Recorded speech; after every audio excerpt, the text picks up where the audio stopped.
Hi, friends. I decided to do the next installment as kind of a way to get to know me.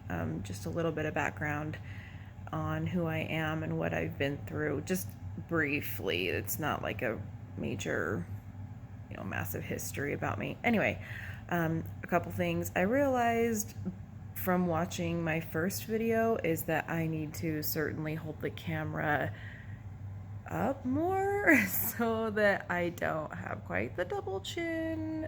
Whatever. Anyway, we're gonna try a little bit harder this time. Okay, so first off, I have been dealing with depression and anxiety for I'm gonna say pretty much my whole life. There have been several instances in the past where I look back and I'm like, holy crap, that was me being sick, and it kind of helps me forgive myself a little bit, I guess, about certain instances. I was diagnosed with depression and anxiety in, let's see, it was about 14 years ago. And I was suicidal, and I had a lot of major issues. Honestly, my breaking point, and this is probably going to make you guys laugh or think that I'm like weird. Anyway, I had a huge fear of spiders. It was really irrational. I had no real fear, no reason to fear them. But anyway, so Cameron and I had just bought our first house, and Cameron had already kind of told me that I probably needed to go seek some help, some counseling, maybe get on some medication, anything, because I had some major issues to deal with.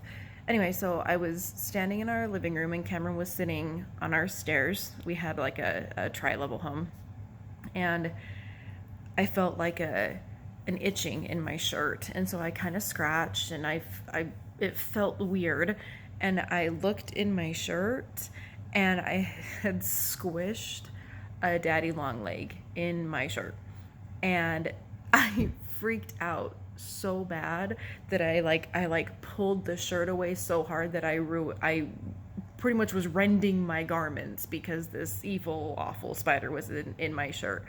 And I just panicked, lost my mind, was inconsolable. And Cameron, I honestly don't even remember a lot of this, but I do remember him saying, okay, you need some help. So I decided to go to the doctor, and they have you fill out this little questionnaire. Actually, there's, I think, a couple, maybe 3 questionnaires you fill out when you're being seen for depression, anxiety, things like that, to kind of have them gauge where you are to figure out what needs to be done to help.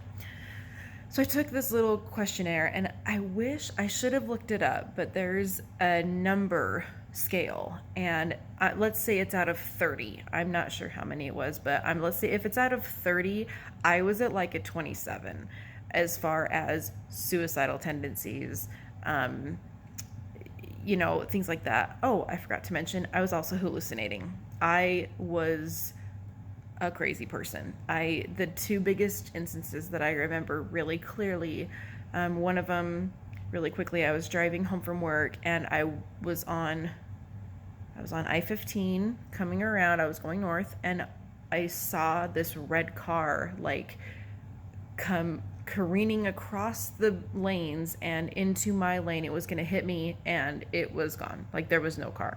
I don't know what it was. Scared me, whatever. But the biggest one was in my kitchen, and I was standing at my counter, and I turned around and I watched a dark-haired man, crawl into my kitchen.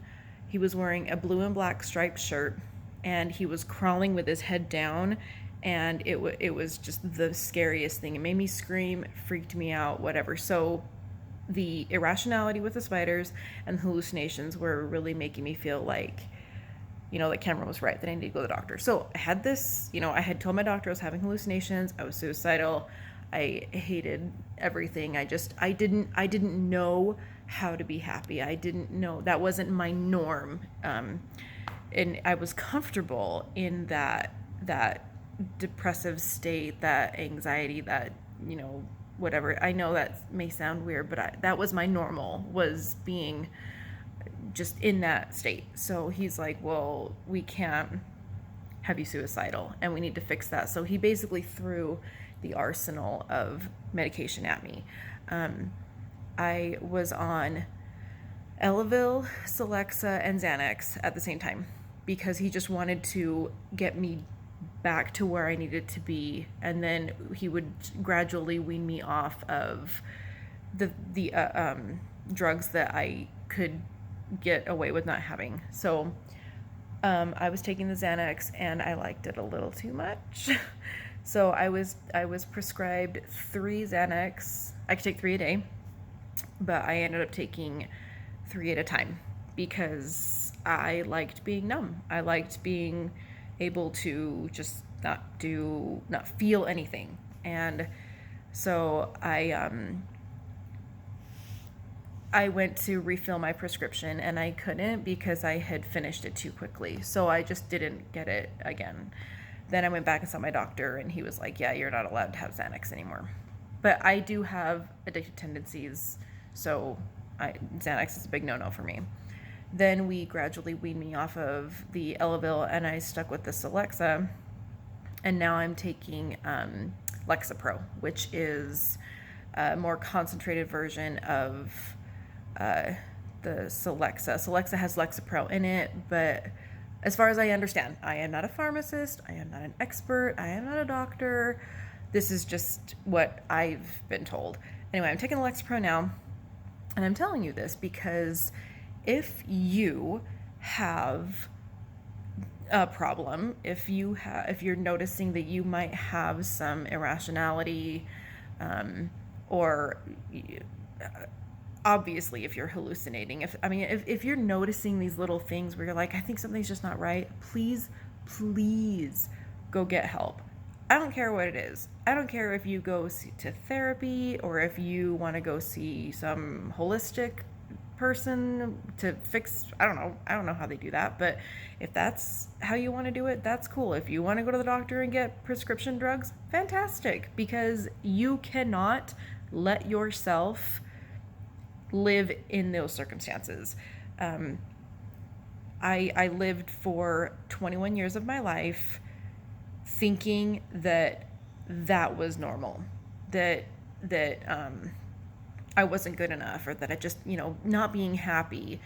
It always bothered me so much when people would say happiness was a choice, because it was not for me. It was very much something that I couldn't choose to be. So anyway, now I'm so happy with my life. I could not be more blessed, and I have wonderful children and a wonderful husband, and I have a very happy home.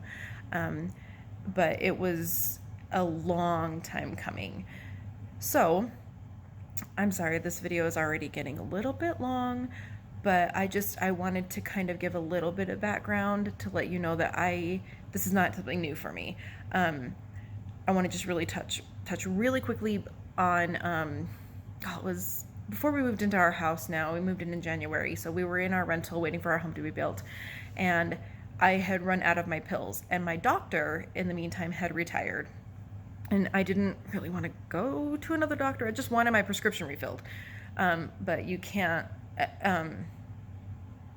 Anyway, they needed doctor approval for whatever reason for my Lexapro, and he was retired, and they were trying to get a hold of him, couldn't get a hold of him, and they said, well, I kind of just waited. So I waited for about a week, and I woke up. I remember waking up one morning and thinking something's not right. Like something was not right, based on a dream I had and just this overall feeling. And I was also, I think later that day I was driving around, and I got back into my natural mind, which is a really scary place. My unmedicated mind is crazy.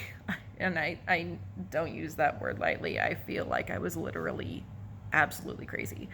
So I called the pharmacy, And they were like, well, you need to see a doctor. So I found a doctor near my home as quickly as possible. And he, he was a little flabbergasted that I even needed to be seen. I've been on these pills for so long, and he's like, I can clearly see that you're not obviously abusing anything. So here's your pill. Anyway, I'm totally rambling again.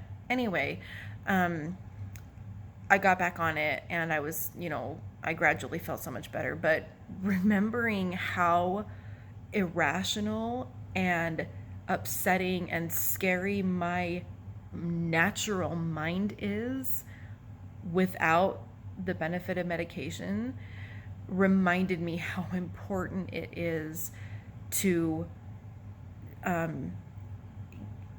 use the I don't know what I'm trying to say here, to humble myself to get the help that I need. So if you have questions, if you're concerned about your emotional mental state, please seek help, because it can't hurt. And that's basically what I wanted to kind of get to. I was kind of excited to start this because I was like, today, I was driving around, and I was like, oh, is this an instance I can use, or is this a circumstance? And I was like, no, don't rush it. It will come. You will have a circumstance where you can, use your little processes and processes and discuss it on Facebook. That's what I'm trying to say. So stay tuned, and I'm sure we'll have plenty of